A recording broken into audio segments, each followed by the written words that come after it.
Olha, isso aí é uma decisão que veio da Justiça Federal e que o jornal está anunciando aí como se fosse a descoberta do ovo de Colombo, né? Na verdade, na minha opinião, para ser bastante sincero, foi uma decisão que, apesar de favorável ao segurado, é uma decisão errada da Justiça Federal lá em São Paulo e é uma decisão que deve ser reformada. Por quê? Desde 1994 ou 95, não tenho certeza aqui, não sei se foi com o fim do pecúlio ou com o fim do abono de permanência em serviço,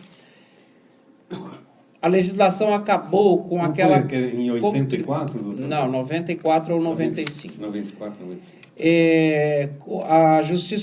A legislação acabou com essa contribuição chamada de contribuição adicional. O que é a contribuição adicional? A pessoa antes trabalhava registrada em carteira e pagava mais um pouco por fora, tá certo? No carnê, na condição de facultativo, para poder complementar essa renda, para melhorar o valor da renda, para ter uma aposentadoria melhor. A partir dessa data foi proibido isso. O que acontece? Quando é que se pode recolher no carnê e ter tendo registro em carteira, fazer as duas coisas ao mesmo tempo? Quando a pessoa exerce uma atividade que a considera ou coloca na condição de segurado obrigatório. Por exemplo, a pessoa trabalha na prefeitura 8 horas por dia, 6 horas por dia, vamos dar um exemplo lá. Ele entra às 7 horas da manhã, sai 1 hora da tarde. 1 hora da tarde ele almoça e está com tempo livre, ele resolve fazer trabalhos como encanador, pedreiro, trabalhos de forma avulsa. Ele se cadastra na condição de trabalhador autônomo, aproveita esse horário excedente que ele tem e realiza esses pequenos trabalhos. Nessa condição, ele passa a ser um segurado obrigatório e tem que recolher suas contribuições. Nesses casos, ela é considerada. O facultativo, hoje, existem três situações que a lei admite como segurado facultativo. A dona de casa, que não exerce atividade remunerada, o estudante, ou seja, aquele que só estuda, e o desempregado. Esses são os facultativos. Facultativo recolhe, se quiser recolher, recolhe o mês que quiser recolher e recolhe, logicamente, respeitado o valor mínimo e o valor máximo, recolhe o que quiser, o valor que quiser recolher. Então, era um expediente muito utilizado por pessoas, principalmente na época em que a média era feita nos últimos 36 meses de contribuição. A pessoa pagava um pouquinho a mais por fora e depois tinha o cálculo da aposentadoria, um valor considerado maior.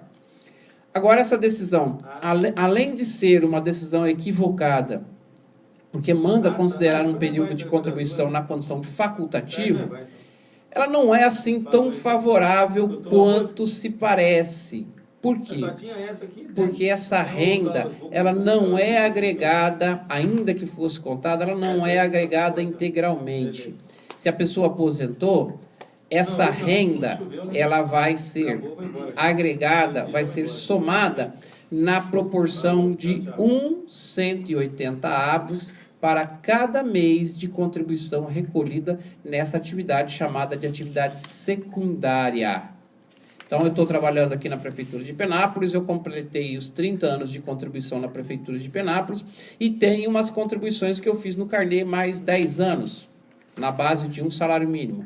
Fez o cálculo, deu um salário mínimo, eu vou receber mais um salário mínimo? Não, eu vou receber 10, 15 avos de um salário mínimo. Ou seja, eu vou receber na proporção daquilo que eu recolhi. É 15 avos para cada ano recolhido, ou 180 avos para cada mês recolhido. Faz o cálculo, o que der, divide por 180 e multiplica pelo número de meses que eu recolhi. Não é o valor integral. Para poder ter o valor integral, você tem que ter, nessa segunda atividade, nessa atividade secundária, você tem que ter 15 anos de contribuição, 180 contribuições mensais, que é a carência necessária para o benefício. Mesmo assim, na condição de facultativo, de segurado facultativo, a lei já proíbe isso desde 94 ou 95. É expressamente proibido recolher na condição de facultativo quando você exerce uma atividade remunerada cuja contribuição é obrigatória.